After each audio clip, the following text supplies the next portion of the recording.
Hi, this is Dr. Melanie Crites-Bachert here again with 360 Pelvic Health Institute, a division of the Center for Men's and Women's Urology. I'm here today to talk to you about a very common occurrence that a lot of women experience called pelvic organ prolapse.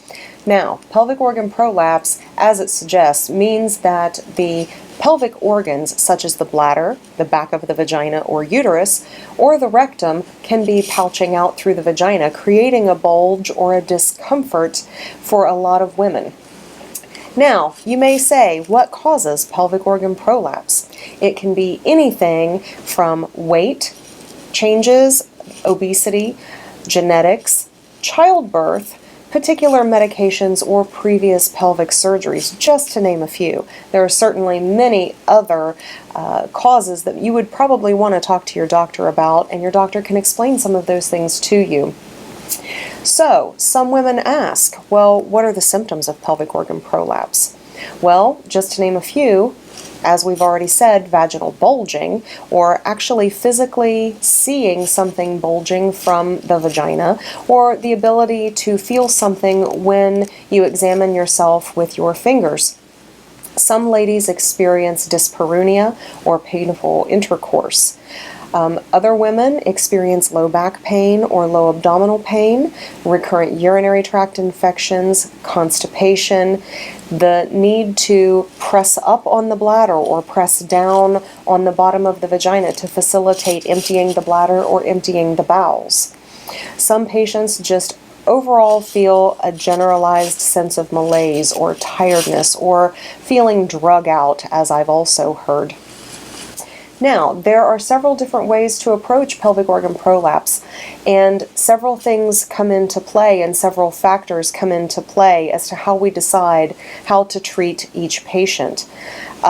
Things such as comorbidities, which are various different ailments that each person experiences or illnesses, a patient's age, and a patient's fitness for surgery. Above all, the patient's desire for treatment. Do they want surgery or do they want to approach things conservatively? Talk to your doctor, because sometimes one way of treatment is much better than a different way of treatment. The first way that we can treat pelvic organ prolapse is conservative, such as pelvic floor physical therapy, which is where you actually see a physical therapist that specializes in the muscles and the organs of the pelvis. They will do an exam, typically. They will prescribe a treatment regimen for each patient, depending on physical findings and the patient's goals for treatment. Another conservative management of treatment is called a pessary. Now, a pessary can come in different sizes and shapes. Each person, or each lady's vaginal tissue and vaginal introitus or opening is measured at your doctor's office, and a rubberized device, or sometimes it can be made of silicone if there's a latex allergy, is inserted up inside the vagina.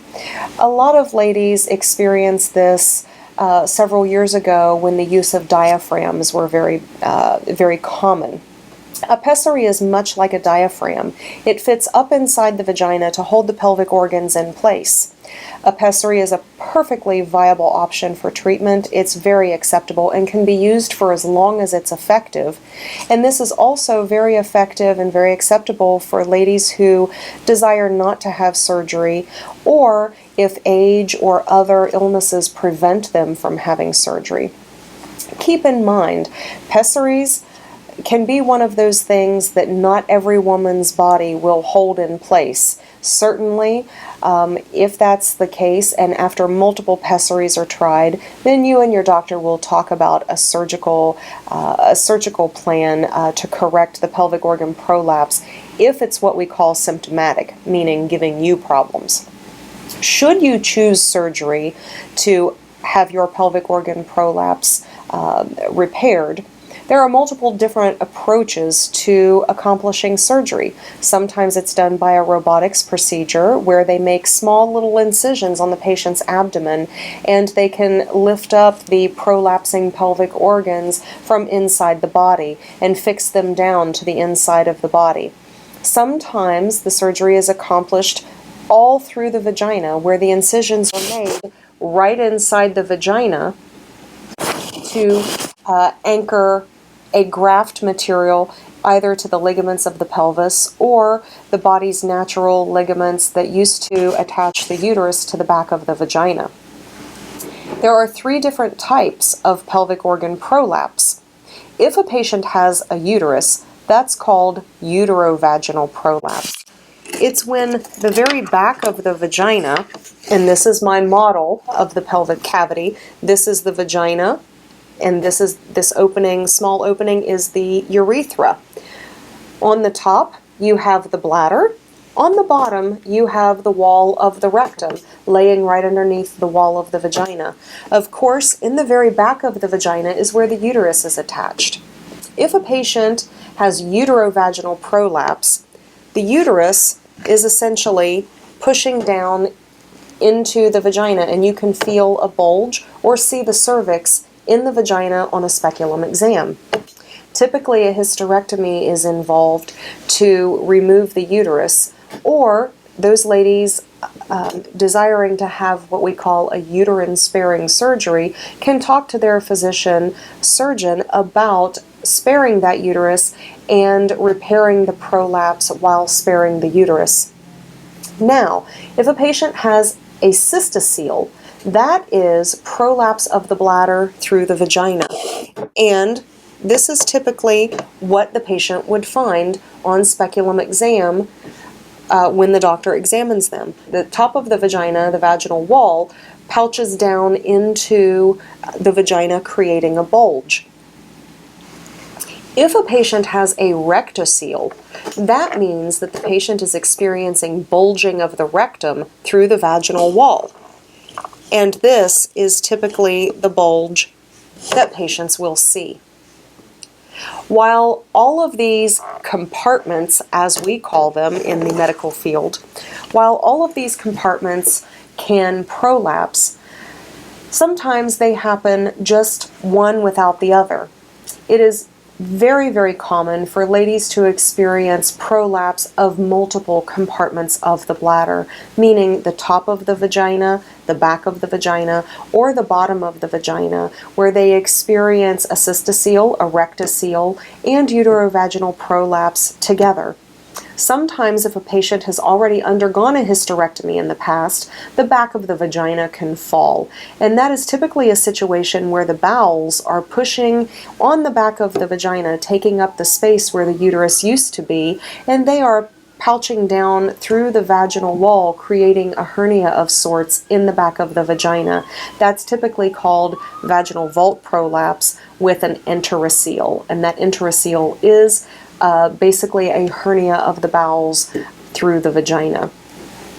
Now, should you choose surgical intervention, there are multiple different graft materials that can be used. Biologic material is a tissue that's found in all mammals. It's essentially a stripped down acellular collagen matrix, just like found in all mammals' bodies. We can use that graft material and anchor it to ligaments or anchor it to the patient's own tissue, thus giving support to the prolapsed pelvic organs. Sometimes when we choose surgical intervention, we can use a synthetic material, which is typically a polypropylene mesh. Now, I know what you're seeing on the news. However, mesh is not a bad thing in properly selected patients. Polypropylene mesh is a very stretchy woven material that we use to anchor to the ligaments of the pelvis to give lift inside the vagina to hold up the pelvic organs. Now, typically, as I like to tell my patients, if you've already had a big abdominal surgery where the doctor has had to sew the abdomen back together, quite likely you've already got this material in your body.